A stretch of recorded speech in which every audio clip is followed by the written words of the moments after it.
திருச்சங்கம் கூடி ஒரு விசுவாச பிரகடனத்தை அறிவித்த பிற்பாடு அன்னையுடைய அற்புதமான ஒரு செயல்பாடுகள் ஊர்களிலே காப்பி கொடுத்துதான் யார் நானே அம்மலர் புத்தகம் என்று சொல்லி அன்னையே அன்னை உலக மக்களுக்கு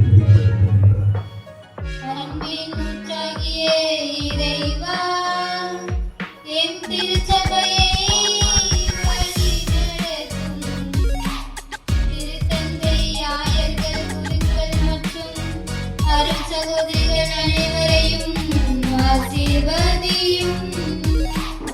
அவர்கள் தங்கள் பணிகளை ஞானத்தோடும் ஒன்றிப்போடும் செய்ய உமதருளை தந்தருள வேண்டும் என்று இறைவா உம்மை மன்றாடுகின்றோம். பாவையுள்ளை அகற்றி உண்மையிலிருந்து உள்ளத்தில் உள்ளவரை அழைத்துச் செல்லவும் நமக்கு அழைத்து இறைவனுடைய தெய்வீக